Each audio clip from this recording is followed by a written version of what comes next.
তারাবির সালাতের রাকাত বিতর্ক এড়িয়ে চলুন। রাকাত নিয়ে বিতর্ক করবেন না। 8 রাকাত 20 রাকাত নিয়ে যে মারামারি এই দেশে, এটা শয়তানের ফন্দি। চিল্লায় বলেন, এটা কার ফন্দি? আমরা 20 রাকাত পড়ি, আপনারা হয়তো 8 রাকাত পড়েন, কোনো অসুবিধা নাই। আমরা যারা 20 রাকাত তো আমরা পড়তেছি, আমরা 20 রাকাতের কথাই বলি। 20 রাকাত আমরা পড়বো আজীবন। সৌদি আরবে মক্কা মদিনায় 20 রাকাত পড়ে, কোনো অসুবিধা নাই। অন্যান্য মসজিদগুলো 8 রাকাত পড়ে, এই নিয়ে এদের মধ্যে মারামারি আছে? হ্যাঁ, এই জন্য রাকাত বিতর্ক এড়িয়ে চলবেন। প্রিয় ভাইয়েরা, আপনার আমল আল্লাহর কাছে কবুল হবে সংখ্যার বিচারে না উত্তমতার বিচারে? বলেন তো, সংখ্যার বিচারে না উত্তমতার বিচারে? উত্তমতার বিচারে। কত চমৎকার ভাবে আপনি আল্লাহর সামনে দাঁড়াতে পারছেন এটা বিবেচ্য। রুকু সেজদাগুলো সুন্দরভাবে করবেন। রুকু থেকে সোজা হয়ে দাঁড়ানো ওয়াজিব, 2 সেজদার মাঝখানে সোজা হয়ে বসা ওয়াজিব।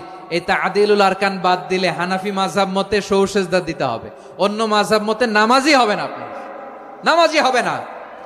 এই জন্য ধীরস্থির ভাবে তারাবির সালাত যেন আমরা আদায় করি। পারা যাবে তো ইনশাআল্লাহ? 3 নাম্বার, তাহাজ্জুদের সালাত আদায় করুন।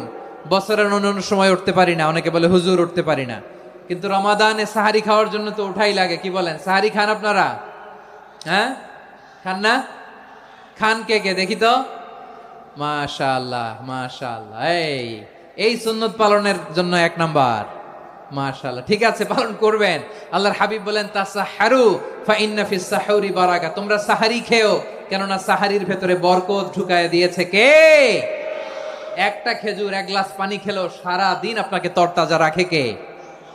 তো সাহারির জন্য যেহেতু উঠতেই হয়, সাহারি খাওয়ার আগে বা পরে 2 রাকাত 4 রাকাত তাহাজ্জুদ পড়া যাবে না? রব্বুল আলামিন বলেন, ওয়ামিনাল লাইলি ফাতাহাজ্জাদ বিহি নাফিলাতান লাকা আসা আইয়াবআসাকা রাব্বুকা মাকামান মাহমুদা। ও নবী, রাতের কিছু অংশ সময় তাহাজ্জুদের সালাত আপনি আদায় করবেন, কারণ এই তাহাজ্জুদ হলো আপনার জন্য নাফিলাতাল লাক, অতিরিক্ত ফরজ। আপনাকে মাকামে মাহমুদে অধিষ্ঠিত করবে কে? এজন্য যারা সম্মানিত হতে চান, সম্মানের আসনে যেতে চান, তাদের জন্য তাহাজ্জুদ অবধারিত। আমরা রমজানে সাহারির আগে তাহাজ্জুদ পড়তে চাই কি চাই না?